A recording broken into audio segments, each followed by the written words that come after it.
我15岁时被陆云深养做了外室，17岁那年他要迎娶贵女，许我等贵女诞下灵儿，就纳我进门做妾。这次我没有等他，而是死遁回了侯府，转头嫁给他的病秧子哥哥。我眼睁睁看着他为了我的死日日和心戚争吵不休，直到他发现我不仅没死，还做了他的嫂嫂。大家好，欢迎收看皮皮听书。我重生的时机很巧，正是刚知道自己身世这天。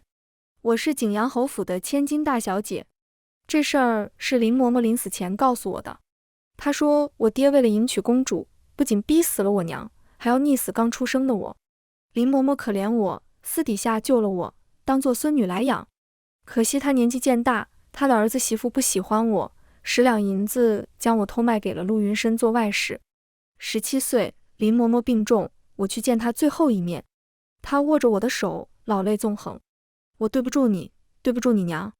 我才知道，我本是侯府的大小姐，而林嬷嬷本来是我娘的人，却早被我爹收买。最后在溺死我的时候，良心发现，救了我一命。她告诉我，她已经去信给我爹，希望我爹能念起旧情，带我回侯府。黄泉之下，也好去见我娘。可惜，直到她死，侯府也没人来，她含恨而终。彼时陆云深正要迎娶贵女，这次我没有回去，而是留下来办丧事。前世我因着对嬷嬷有怨，早早便离开了，错过了侯府上门的时间。林嬷嬷的儿子媳妇怕侯府追究，说把我许了外地的富商。侯府的人很失望，没做停留就走了。而我则一顶小轿嫁到了陆家，开始了痛苦的一生。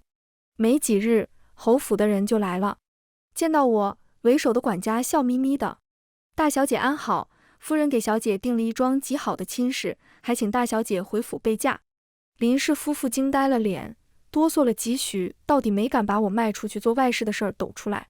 我望着窗外翻飞的白布，几乎没有犹豫就点了头。侯府突然认下我，自然并非没有缘由，这亲事定然是有问题的。我知道，可我不在意。有些仇等着我报，有些人情我也得还。我要嫁的是陆云深的兄长。到了侯府，他们才肯告诉我，侯府和国公府早有婚约，定的是侯府大小姐和陆大少爷。可惜陆家长房势危，且大少爷体弱多病，不良于行，大小姐便看中了年轻有为的陆家二房公子。奈何陆大夫人闹得厉害，我爹为了免人口舌，这才肯认下我这个大女儿，准备把我嫁去给陆大公子。公主继母居高临下地打量我，仿佛在看什么不值钱的物件。虽然是个残废，也算便宜你了，总比你在乡野嫁个农夫给人做妾好得多。我垂眸，这倒是真的，嫁给陆云锦的确是比给陆云深做妾好许多。思及那个人，心底涌上密密麻麻的痛。前世我给陆云深做妾后走投无路，不得已设计了陆云锦。那时的他轻柔地为我披上衣衫，灯火下面容蒙上淡淡的阴影。他别过头不敢看我，声音却温柔如初：软软，我们这样是不对的，我会帮你，无需你如此。后来他声名狼藉，被逐出陆府，皆我之故。我闭了闭眼，这一世我绝不让他重蹈覆辙。成亲那天来的是陆云深，陆云景不良于行，兄弟代为接亲也是理所应当。我蒙着红盖头，望着眼前身长玉立的男子，陌生又熟悉。他拱手作揖：兄长不便，身代为接亲，还请小姐勿怪。我抿了抿唇，轻轻摇了摇头。他这般礼遇的模样是我从未见过的。四季胡同的小院里，他从来都是半撑着头，被懒得躺着，肆意与我调笑。软软，去给爷跳上一曲。一曲未毕，罗裙被扯乱，人已到了他上。前世嫁给他做妾后，他更是任由心腹搓磨于我，当我做舞姬取乐。在我哭诉不愿的时候，皱起眉头：软软，你一个妾室，怎可不敬主母？见我不语，他又低声又哄：你乖一些，不能仗着爷的宠爱肆意妄为，也莫要让爷为难，好不好？打个巴掌给个枣。他一而再再而三地强调，让我认清自己的身份，仿佛我这种卑贱之人，生出不满的情绪已然是犯了大错。记忆回笼，我垂眸，掌心汗湿一片。繁琐的流程还在继续，跪拜父母后，陆云深带着我上花轿。转角处，我看到了匆匆赶来的二妹妹。她是公主所出的嫡女，原本的侯府大小姐，为了嫁给陆云深，甘愿让出大小姐的身份。这会儿要么幽怨地望着心上人，要么恨恨地瞪着我。自己心心念念的人替别人迎亲，终归是不痛快的。陆云深果然歉意地看了我一眼，朝他走过去。我耳力好，隐隐听到什么庄子上养的上不得台面，比不得你半分之类的话。是了，侯府对外称我是前头夫人生下的女儿，因为身子不好，一直养在庄子上。接着又是些甜言蜜语，哄得二妹妹很快脸色转晴。我悄无声息地站远了些。陆云深哄女人的本事一向很好，我知道的。陆云深要娶的贵女就是我的二妹妹，世事就是这般凑巧。前世的我知道这事的时候，整个人是崩溃的。侯府气我，陆云深也气我，他们真知重知的是我的亲妹妹，以至于后来我再也忍不住，揭开我真正身份的时候，彻底将自己陷入绝境。不知这一世我嫁给他的兄长，他和二妹妹是否能恩爱如初？花轿到国公府的时候，日头正好。到了快拜堂的时候，我还是没见到陆云锦。端坐着的婆母脸色不是很好，又等了好一会，终于有人出现，仍是陆云深。他神色自然，兄长身体不适，我带他拜堂。我浑身僵住，他意味深长地扫了我一眼，声音压低：兄长不良于行，伯母不想他人前出丑，这才拜托于我。我垂下头，有些酸涩。的确，陆云锦向来不喜出现在人前的。兄弟带拜堂的风俗，大梁一直是有的。若是新郎不便，为表对女方敬重，可请兄弟代为拜堂；若是对亲事不满，就是和公鸡拜堂了。我倒是没什么，不过我身后的丫头却瞪大了眼。她突然冲到陆云深身边，小声道：不可以啊，公子，县主特意交代过，不让您和别人拜堂，不如请只公鸡来可好？县主正是我那二妹妹。陆云深不耐，不过是个仪式而已，我已答应了伯母，至于县主那里，我自会解释。说着推开丫头拦着的手，大步向前。我拍了拍喜娘的手，也跟了上去。陆云深自诩君子，自然做不出失信于人的事，且我看得出来，未来婆婆虽然不太喜欢我，却不想给我没脸，我自然愿意配合。及时至，礼乐起，一拜天地。我与陆云深扯着红花，齐齐跪地，二拜高堂。我目不斜视，任由喜娘扶着我起身，再跪下。就在此时，一声惊慌失措的呼喊止住了我弯曲的腿。公子！有人急奔而来，顾不上满堂的宾客，直接凑到陆云深耳边：别院着火了，软软姑娘她没了。隔着头纱，我注意到她瞳孔顿时紧缩，身子微晃，几乎站不稳。手里的重量加重了些，原是他握紧的绸带已悄然松开。云深，一边的陆大人目露疑惑。陆云深脸色变幻几许，抿紧的薄唇张开，声音暗哑：去请只公鸡来。说罢绕过我，迅速消失在喜堂上。我合上双眸，深吸了一口气。我竟不知，原来他这般在意我的死活。满是寂静，没人想到会出现这样的事，也没人想到向来谦和有礼的二公子会在大婚当天给未来的嫂嫂难堪。端坐的婆母已经脸色铁青，声音几乎从齿缝里挤出来：去请只公鸡。不必了。不大的声音穿透过人群，紧跟着响起，在悄无声息的喜堂上掷地有声。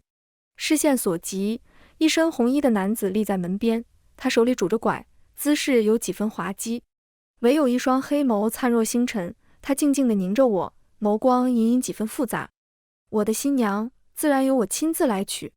我浑身一颤，是陆云锦。这场婚礼并不是很完美，陆云锦身子不便，夫妻对拜时险些摔了跤。直到送入洞房，他才松了口气。他没有出去宴宾客，人群散尽，他揭开我的头纱，龙凤喜烛在燃烧，氤氲的光线里，我终于看清这张恍若隔世的脸。他唇边是淡淡的笑意，挑眉看我。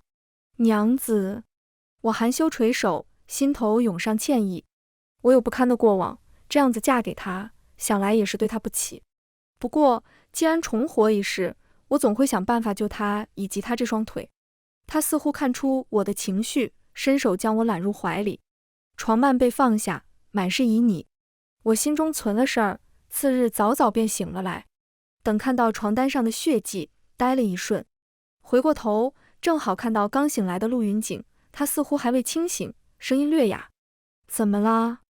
我不动声色地藏起准备好的鸡血，摇了摇头：“没事，换了环境有些不习惯。”他失笑，伸手将我按倒：“很快就习惯了，时候还没到，再睡会吧。”我顺着他的力道躺了下去，心中不觉疑惑：难道是昨晚他太粗暴了些，弄伤了我？不管怎样，也算是好事。闭上眼，我心中无牵挂，很快再度睡了过去。我看不见的地方，陆云锦微合的双眸突然睁开，黑沉沉的一片清明。清晨认亲的时候，陆云深还没有回来。陆二夫人的脸色有些僵硬。昨日陆云深突然离场，对外的解释是有公事要办，可他了解自己的儿子，八成是惹了什么风月。甚至我问安到跟前，都没有回过神来。好一会干笑着拿出一个玉镯来，不愧是侯府出来的姑娘，都是顶好的。我婆母脸上发黑，阴阳怪气地睨了他一眼，比不得县主，那才是真正正经的侯府千金。我咬了唇，没有吭声。陆大夫人嫁进门时也是个世子夫人的，可惜她丈夫去得早，世子的位子直接落到了陆家二爷的头上。再加上好不容易拉扯大的儿子也还个残疾的，她这些年过得很是不容易。若不是有陆老夫人看顾着，只怕这侯府的千金也是娶不进来的。谁知闹了一场，娶进来个庄子上养的。陆大少爷和陆大小姐，老爷子亲自定的婚约，哪怕不喜，也只得认了。陆二夫人张了张嘴，还是没有出声。他儿子做错了事，他只能忍了。更何况过不了多久，县主就要进门，他没必要和一个寡妇计较。县主的确婚事将近，这也是侯府急匆匆将我嫁出去的原因。我侍弄着花草，沉眉思索。去了这么久，陆云深也该回来了。果然当天下午，就听丫头的交头接耳声：“二公子回来了，听说身上都是灰，像是从火堆里出来的。这会儿脾气大的厉害，刚进门就踹了刘管家一脚。”我掌心一滞，微微侧头，脸颊传来一阵刺痛感，原是月季根茎的刺入了皮肤，几乎是瞬间，右脸起了密密麻麻的疹子。丫头尖叫起来：“大奶奶，你的脸怎么了？”新进门的大奶奶脸上过了敏，消息一阵风一样迅速传遍国公府。陆云深听到这个消息的时候，睫毛都没动一下。他正在听陆老夫人和他母亲的训斥，连日的奔波让他几乎站不稳，心神也跟着恍惚。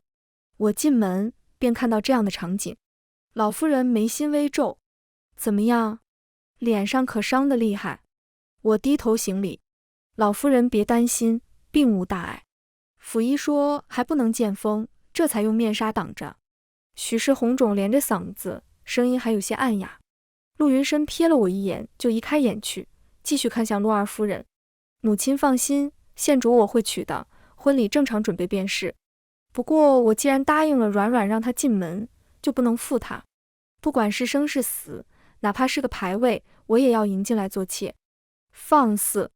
陆老夫人一巴掌拍在桌案上，面容铁青：“你养外室就算了，人死了你还要纳妾，我看你是疯了。”陆二夫人吓了一跳，忙拉着陆云深赔不是：“娘别生气，云深性子倔，我来劝劝他，娘你千万别气坏了身子。”说着朝我使了个眼色：“阿回，你且劝一劝，我先带云深回去好好思过。景回是我的新名字，也是景阳侯府大小姐的名讳。”我点了点头，示意他放心。等人走后，我不觉叹了口气，装的这般情深，又是何必？若是没有经历过前世，我当真要被他这番作态打动了。只可惜现在他还是留着感动自己吧。又过了几日，我脸上的伤好了些，只是还不能见风。陆云深那牌位的事儿不知如何，他与二妹妹的婚期倒是如约而至。婚礼办得很是热闹，县主的陪嫁足足占了半条街。一阵敲锣打鼓中，我与景月如正式成为了妯娌。他看不上我这个乡下来的姐姐，哪怕嫁了人做了他嫂嫂，仍然对我爱答不理。我没有跟他计较，他可能还不知道他的好日子还在后头。我所料不错，大婚当天，两人就吵了起来。原是为了陆云深与我拜堂的事儿拌了嘴，说着又怀疑他突然离去是不是养了什么见不得光的人。陆云深先是耐着性子哄了一番，提到这儿他忍不住变了脸。景月如愈发觉得自己猜对了，哭啼啼的要他给个解释。陆云深烦不胜烦，一怒之下去睡了书房。第二日一早，景月如就闹着要回侯府，这些都是林嬷嬷告诉我的。林嬷嬷是婆母送给我的人，对府中之事向来灵通。她笑眯眯的：“大奶奶，您这位妹妹是个能闹腾的。这会儿几个人正在老夫人那儿哭呢，您要不要去瞧个热闹？”我摇了摇头。陆云深养了外室又死了的事儿，只有国公府知道。景月如不知正好撞到了枪口上，可不是惹了他不痛快。前世他们可没这么闹过，那会儿没有带拜堂的事儿。景月如满心满眼都是如意郎君，陆云深亦是志得意满迎娶贵女，两人可是浓情蜜意了好一阵。直到景月如有孕，陆云深要纳我进门，两人才第一次生了间隙。不过陆云深心中有愧，自是对妻子百般讨好，哪怕后来他强行给我灌堕胎药，陆云深也是劝我忍让。他一遍又一遍地告诫我，人生来有3、6、9等，这是我的命，他让我认命。后来他娇妻美妾在怀，又有了嫡子，正是春风得意之时，我给了他迎头一击，他才会那般接受不了。这一事，想来他们的感情怕是好不起来了。景月如是县主，又是新婚头一天，自然没有哭着回娘家的道理，再加上本来就是陆云深理亏，这事儿他就是再不快，也值得硬生生咽下。果然没多久，林嬷嬷告诉我，二少爷把县主请了回去。依着我对陆云深的了解，他心中应是憋了一口气。他我行我素惯了，被人强压着低头，哪怕是新婚妻子，怕也是怒得不行。这怒火无处释放，怎么能行？我总得帮帮他才是。我望着窗外的月季，唇边扬起淡淡的笑意。最近国公府清静了些，没再出什么幺蛾子，连二公子夫妻也消停了许多。不过听闻县主缠人缠得厉害，二公子最近颇有些吃不消。一日傍晚，我带着丫头才买回来，与出府的陆云深迎面撞上。嫂嫂，他侧头，嗓音略沙哑。几日没见，他憔悴了许多。我礼貌地点头，二公子。他紧紧盯着我的面纱，目光灼灼。嫂嫂脸上可好了些？我后退一步，好了些，不过见不得风罢了。说着，复又抬头看他。二公子可是有事？他怔了片刻，似有些失落。方才见到嫂嫂，让我想起了一位故人。我机不可闻的轻笑。二公子怀疑我是你的故人？他摇了摇头，笃定中带着自得的笑。这倒不是，那位故人心中只有我，只要他活着，绝不可能嫁给其他人。嫂嫂莫怪，不过是问一问罢了，时候不早了，嫂嫂回罢。我抬手拍在额头上，扬起手腕的珍珠串轻微作响。也是怪我，聚宝阁来了些宝物，挑了半天也就挑了这么个珠串，反而浪费了许多时间。他不语，目光掠过我手腕的珠串，眉心机不可察地动了动。陆云深要休妻的消息来得猝不及防。彼时我正梳洗，林嬷嬷大喘着气跑过来：“大奶奶快去看看吧，前头闹得厉害呢。”我手中木梳治了治，铜镜中的面孔带着笑，唇边划出清浅的弧度。好。林嬷嬷的声音急促且清晰。二公子发现县主的陪嫁丫头红袖手里有一串东珠，和他那死了的外室所在的地方发现的一模一样。二公子怀疑县主早就发现了他的外室，不仅活生生烧死了他，还在府里跟他装模作样。那外室可是二公子的心头肉，自从他死了，二公子就一蹶不振。这下发现是县主干的，他再也忍不了，非要休妻不可。我赶到的时候，眼前一片狼藉，正如林嬷嬷所说，闹得厉害。陆云深铁青着脸，我派人查过了，红袖在那段时间去过青云镇，他好端端去那里做什么？软软的院子里又怎么会留下他的手串？分明是你这个毒妇善妒，害死了我的软软。我垂眸，那手串是我回了侯府后故意从红袖那里偷来的，专门丢在四季胡同的小院里，等着陆云深发现。至于红袖那时出现在青云镇，是因为我发现红袖背后另有主子。那位主子需要他不知去办些什么见不得人的勾当。洪秀百口莫辩，只跪地不停地喊冤枉。景月如发了狂，不停地打他。贱人，你不是说你要回乡，你去青云镇做什么？你是要害死我啊？你说你到底干什么去了？洪秀被逼无奈，又说不出背后的主子，只见他突然咬牙起身，一头撞死在树上。他这一死，反倒坐实了景月如的罪名。陆云深脸上瘆得慌，他嘴角冷凝，死死盯着景月如，黑眸血丝骇人，冷冷吐出2个字：毒妇。景月如也跟着尖叫：陆云深，你竟然敢休妻！我还没嫌你养外室，你还敢休弃我？别说我没碰你的外室，我就是烧死他又如何？你就不怕我闹到宫里去？偌大的院子，只听他一个人在叫，这下连陆老夫人都沉默了。这样嚣张的孙媳妇，留在府里也是要生事端的。为着侯府的面子，景月如最终选择和离。离府那天，国公府派我去送他，他伸着脖子向里看。我悠悠开口：别看了，二公子不会来见你的。景月如收回视线，恨恨地盯着我。国公府没一个好东西，等着吧，你那个瘸子丈夫也活不了多久。我面色微沉，继而勾了勾唇，凑到他耳边故意道：陆云深为了个外室休弃你，二妹妹也是上京头一分呢。他目眦欲裂。他对陆云深的用情极深，如今被心上人这样羞辱，早已痛不欲生。我这话正是往他心口插刀子。他气得浑身发抖，目光犹如野兽，几乎将我撕碎，终于忍不住扑上来扇我。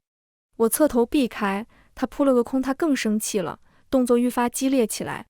我退后一步，身后的丫头将他制住，塞到马车上。直到马车渐行渐远，我耸了耸肩，随手扯下被指甲划破的面纱，理了理微乱的长发，心情极好的开口：走，咱们去聚宝阁逛逛。不料转过头，迎面撞上一张不可置信的脸。陆云深定在原地，不可思议地盯着我，那目光有疑惑有欣喜，很快又变得愤怒怨恨。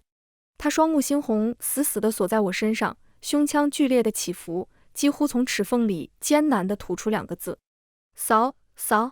尾音发沉，宛若毒蛇，激得我浑身一震。我咬紧下唇，思索着脱身的法子。我没想到他会突然回来，他像是怒极了的野兽，无视周围的丫头，一把将我扯到角落，狠狠地按在墙边，面容狰狞。软软，你竟敢背着我嫁给别人！我手指无助地攀在墙上，避开他的眼。你认错人了，我不是什么软软，你看清楚，我是你嫂嫂。他勾了勾我的腰带，低着头笑得瘆人。是吗？不知嫂嫂的后腰上是不是也和我的软软一样有个胎记呢？我拼命地用手想推开他，却无济于事，却反被他单手捉住，禁锢在头顶，眼睁睁看着他用另一只手去扯我的腰带。我双唇咬出血，绝望地闭上眼。预料中的凉意并没有出现，只听得砰的一声，有什么东西应声倒地。我睁开眼，正好对上陆云锦黑沉沉的眸。他站得仍旧不是很稳，一只手略扶着墙壁，直勾勾地盯着我。不远处，陆云深倒在地上，旁边正是云锦平日里用的那只龙头拐杖。我心神微动，陆云锦竟是懂功夫的。陆云深慢吞吞地爬起来，阴冷地瞥了我们一眼，嗤笑出声：兄长这是绿帽子戴上瘾了？你可知你这位妻子不仅不是完璧，而且还……闭嘴！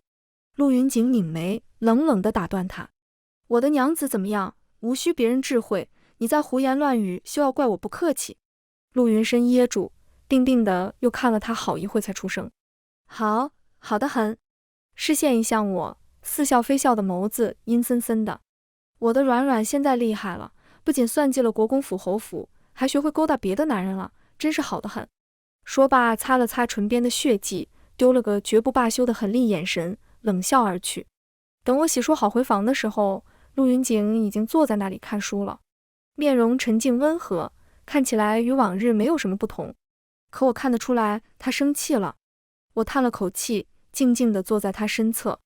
他生气是应该的，任哪个男人碰上这种事都是要暴跳如雷的。对不起，我骗了你。我率先认错。他仰起头，说了一句不想干的话：你后腰上没有胎记。我微愣，点了点头。我在来之前想办法清理掉了。我的确做过陆云深的，总之对不起。他薄唇紧抿，不再言语。默了片刻，我又迟疑着开口：如果你想休妻的话，能不能再等些日子？我保证不会耽搁很久。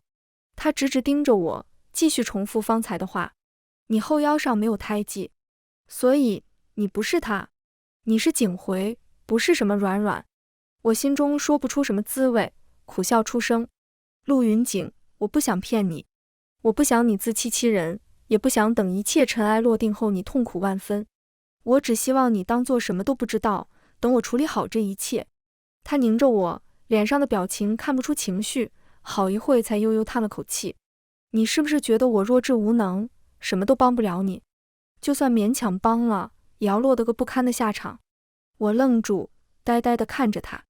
他垂下头，光线透过枝叶落在他的脸上，明明灭灭，连着他的声音也跟着恍惚，就像前世那样。我浑身僵住，双眼陡然睁大。他站起身来，没有拐杖的情况下已能慢慢行走。他停留在我面前，半蹲下身子与我对视。你让我去寻汤神医，又想方设法请母亲出府，就是为了做这些？你算计陆云深休妻，又设计让他认出你，你想做什么？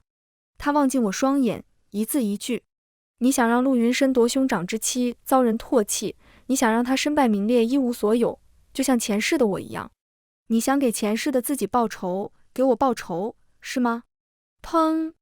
手边的杯盏不知何时落了地，心脏窝在胸腔跳动的厉害，我张了张嘴，却说不出话来。好一会，我才找到自己的声音：你也重生了。他点了点头。什么时候？拜堂那天。那你早就发现我也重生了？他摇了摇头。开始只是怀疑，真正确认是在婚后几天，你让我去找汤神医，还给了我从侯府偷来的灵芝草。我脸上有些发烫。前世汤神医出现的太迟了，陆云景病得厉害，别说腿，哪怕是命都难保了。我去替他求药，可陆云深这个疯子，他恨我为别的男人求他，当着陆云景的面把能救他命的灵芝草扔进火盆里。这草药本来是景月如的陪嫁，于是重生之后，我早早便将灵芝草调了包，放到我的嫁妆里。他有些好笑，抚过我的脸：软软，谢谢你为我做的这一切，我很欢喜。可是软软，之后你该怎么办呢？陆云深身败名裂，你又该有什么样的下场？你想和他玉石俱焚，值得吗？我闭上眼，大约是不值得的。可我没有更好的办法了，这已经是我这个弱女子能做到的最好的方式。身体被温热的气息笼罩，陆云景小心地将我带入怀里。再信我一次好不好？我们的仇我来报，不要再用牺牲自己的方式了，好不好？我哽咽，良久点了点头。这一夜，我们聊了许多，从前世聊到今生。前世我知道自己的身世后，也是满心满眼盼着侯府来接我的，可是直到我被接进陆府，也没人来寻我。后来我才知道，林氏夫妻怕被怪罪，不但隐瞒了卖我做外室的事实，还在事后逃之夭夭。我日日面对着同父异母的亲妹妹，处处受她的屈辱。终于在陆云深又一次为了他折辱我之后，忍不住哭喊着揭开了自己的身世。我知道这样做的风险，却没想到他们在短暂的震惊之后，立刻将我关了起来。等景月如再一次从侯府回来后，一杯毒酒递到我面前。侯府容不下一个给人又当外室又当妾的大小姐，我只能去死。她笑容冰凉地瞧着我，原来竟然是姐姐，只是姐姐要是能继续憋着忍着，这日子倒也能过，眼下却只剩下一条死路了。可我还是没死成，陆云深就下了我，景月如脸色很难看，两人发生了剧烈的争吵。最终陆云深赢了，他对外宣称我疯了，把我关进偏远的冷明院，永生不许外出。那晚他很生气，动作粗暴的几乎要了我半条命。他捏着我下巴，眼底很厉：软软，你能不能给也消停点？我管你是什么身份，这辈子你就只能给我待在这里，直到死。我是在这里认识陆云景的，确切地说，是我设计勾引了他。陆云深的父亲是未来的国公，可老国公临终前主义的继承人却是陆云景。为着此事，陆二爷的国公之位一直没批下来。如果有谁还能勉强和陆云深一较高下，那只能说陆云锦。我恨陆云深，我必须找个人帮我报仇。陆云锦答应我了，我不知道他有多少筹码，也不知道他具体如何做，可我只能信他。他是我暗夜里的光，给了我挣扎求生的希望。可惜陆云深发现了我们，他看到抱在一起的我们，暴怒得像一头狮子。说起来，那表情真让我愉快。如果不是云锦被他捅了一刀的话，我哭着求他救云锦一命，他却将能救他命的灵芝草扔进火盆里。他恶狠狠的目光几乎将我撕碎。我们被带到陆氏祠堂，陆云锦身败名裂，被逐出府。我因为早就被当成疯子，又有陆云深求情，反而留下一条性命。可是我已经不想继续了，也好，怨也好，仇也好，恨也罢。在陆云深告诉我有人从河里捞出云锦尸体那天，我决定放弃了。万般皆是命，我认输。一根白绫，我解脱了这荒唐潦倒的一生。所以你就这样寻死了？陆云锦突然开口，打断了我的思路。我点了点头，他苦笑着握住我的手。傻丫头，你为何不能再等等我？我这才知道，河里的尸体不是陆云锦的，他根本没死。对不起，是我不好，没能救下你。他紧紧地拥着我，声音竟有细微的颤抖。可是我给你报仇了，用的时间有点久，不过我做到了。陆云深死了，景月如也死了，景阳侯府也被抄了家。可是你却看不到了，软软，你不知道我看到活生生的你有多欢喜。背后的力道加重，像是要被揉进骨血里。眼里不知何时染上诗意，我眨了眨眼，逼回要落下的泪。原来他真的做到了。有了汤神医在，陆云锦的腿一日比一日好了起来，渐渐看起来与常人无异。不知他做了什么，无人提起国公府门前的那场争执。陆云深至今未回来，除了陆二夫人日日担忧，其余人几乎当他不存在。至于陆二爷，他被圣上申斥禁足，已经许久未露面了。陆老夫人看我的眼神越发复杂起来，几乎所有人都发现了，这国公府在慢慢的变天。在一个风平浪静的午后，陆云深终于出现了，在他的身后还跟着京兆府尹和官兵。他抬手指了指我，笑意恶毒。江大人，这个就是我那逃跑了的外室，不知用了什么手段冒充了景大小姐，欺骗景阳侯府，欺骗我兄长，还请大人帮我捉拿归案。我知大事不好，强压下心底的恐慌，暗示嬷嬷去寻大公子。陆云深饶有兴致地看着我动作。软软，这次谁也救不了你。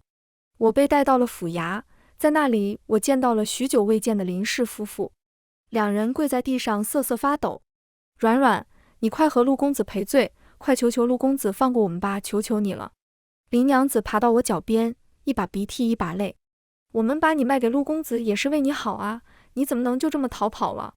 还敢冒充景家大小姐，你这是抄家灭族的死罪啊！我惊住，景阳侯府明明找上门来认我，他们明明知道的，怎么会？我看了一眼神情自得的陆云深，原来他早就找到了林氏夫妇，并收买了他们。我不认识他们。我沉住气，冷静地开口。我是景家自幼养在庄子上的大小姐，景阳侯府能证明，而不是陆二公子的外室。陆云锦曾与我说过，万一外室一事被揭发，我只要咬死了自己是养在庄子上的嫡女，其他什么都不知道，剩下的交给他来解决。侯府最要颜面，自己的嫡女怎么可能是外室？而对陆云深而言，他要想留我做妾，我就不可能是侯府的嫡女。不管怎样，他们都默认了一个事实，那就是景阳侯府大小姐和陆云深的外室绝不可能是同一个人。陆二公子，陆云深半眯着眼笑。软软怎么这般生分？爷本来想着你要是乖乖认错，爷还能给你求情，保你一条贱命，你却还想着景阳侯府救你。他嘴角牵起诡异的弧度。你以为景阳侯府认了你就万事大吉了是不是？哈哈。说罢，朝着小门处躬了躬身。公主，请吧。随着话音落地，一身雍容的女子从容地走了进来，正是景阳侯季氏夫人昌平公主。在她身侧是许久不见的景月如。女子漫不经心地扫了我一眼，悠然开口说来也是本宫的家事，不想惊闹到这衙门来，倒叫方大人为难了。一直不冷不热的京兆府尹当即走了下来，点头哈腰。不知公主有何指教，尽管说来就是。昌平公主皮笑肉不笑，侯爷乡下养了个姑娘，我本想着年纪大了也该嫁人了，不成想婆子们胆大包天，竟弄了个假的小姐来糊弄本宫，而真的侯府大小姐早就被他们折腾死了。说着伸手指了指我，嗓音愈发冰凉。假的也就算了，竟还是个破了身子的外室，闹得月如被迫和离。我浑身发冷，不可置信地盯着他。侯府这事也被陆云深收买了，还是在密谋些什么？视线一向陆云深，只见他得意地扬了扬下巴，无声地笑。都说谁也救不了你了。我低垂下眸，声音很轻。公主的意思是，我不是侯府大小姐景回。她半是嫌弃，半是讥讽。一个冒牌货，你配吗？我睫毛眨了眨，遮住眼底的神色。算算时间，也该差不多了吧。果然，不等京兆府尹下定论，一道震怒的声音陡然传来：放肆！明皇的身影由远及近，来不及等众人跪拜万岁。皇帝猛地将手中的信件一摔，恨恨出声：昌平，朕当你是亲妹妹，你就是这么待朕的。在皇帝身后的陆云锦目光一向我，悄悄地眨了眨眼，嘴皮子动了动：辛苦了，娘子。这边昌平公主简直不敢相信自己的眼睛，惊慌失措地去翻那些信件，正是他和二皇子来往的信件。皇帝痛心疾首，要不是朕亲自去了一趟景阳侯府，朕还想不到你竟然和陆家联合在一起参与皇子夺嫡之争。如果能成，一定能挤兑死沈无由。其实嫁人也非我本心。不等我说完，忽然觉得后脑一凉，我僵硬地回过头，却发现匆匆赶来的谢郎。他额角薄汗，却黑着脸。丫鬟来报，我以为你受了好大的委屈，所以赶过来。原来最大的委屈是嫁给我。我看看裴伯远，又看看脸色难看的谢郎，一时间左右为难。我有些摸不着头脑，成亲不是假的吗？他又在生什么气？但是当务之急是先给谢郎顺毛。谢郎，我不是。你叫我什么？叫什么？我怎么知道叫什么？非我本心是吧？那洞房夜你说的都是假的。说什么？我随口说的，我哪记得？家事让各位见笑了。不等我反应过来，谢郎已经将我揽进了马车。傍晚时分的风还是刮得人骨头痛，我出去时还是午时，并未穿得太多。如今月亮升起来，我才觉得冷。谢郎接我下马车，却将大氅披在我身上。你不生气啦？我摸着肩上厚厚的披风，心里忽然有点愧疚。两码事。谢郎依旧冷着脸，不为所动。卧房里，我为他倒了热酒驱寒，小心翼翼地拉了拉他的衣摆。小白。他无动于衷。拜拜。他冷着张脸。夫君。他眉心一动。夫君，我是骗他的，那他妻子过来找茬，我自然也要让他不痛快嘛。我瞧着他的脸色，一点点哄他，别生气了吗，夫君，喝杯热酒暖暖身子。我一口一个夫君，谢郎的脸色肉眼可见地缓和下来。一杯杯酒饮下，房中的地笼也暖了。他架不住我馋，叹了口气。小骗子。什么？我骗他什么了？不是答应了我不分开吗？是啊，是答应了，不跟那些地契分开啊。为什么要嫁给我？因为你能保住我，不然还能因为爱吗？不知为何提到爱，我的心又是一动。见我沉默，谢郎冷着脸出了门。谢郎真的生我气了。崔浩早听说了那一日谢郎在绣房冷脸，于是忙给谢郎送来了一位极美的妙人儿。那是扬州城数一数二的瘦马，一双玉手吹拉弹唱不在话下，嗓音连女人的心都能唱软。上午人已经送去了，听说谢郎也没去收。我在绣房若无其事地喝茶吃早点。早说过，我根本不喜欢他，当然也不在意谢郎有个三妻四妾。只是这茶为何发苦？小姐昨日喝的也是这个茶，没有换。只是这干丝为何涩口？小姐，还是你请回来的扬州师傅做的，奴婢尝着还是平日里那个味儿啊？不对，不对都不是。大小姐，你要去哪？见我揣了匕首夺门而出，丫鬟吓得哆嗦。我自然去给她一刀。马车辘辘驶过青石板街，平日里半刻的路竟然有些难熬。我心里忽然涌出一点酸涩，但是很快被我压了下去。不过是一点萌动的情愫，他若无情我便休。我沈之岳何等人物，绝技不会怕他。谢郎不在，倒是周总管看我来了，有几分诧异。夫人，王爷不在，叮嘱着把人给您送去了。怎么一来一去，走岔了不成？什么意思？崔大人送来的那位姑娘，王爷问过了，签的是死契，王爷让她走她不肯，跪在门口又难看。王爷就问她，只要能留下来，做什么都愿意吗？那姑娘就点头了。王爷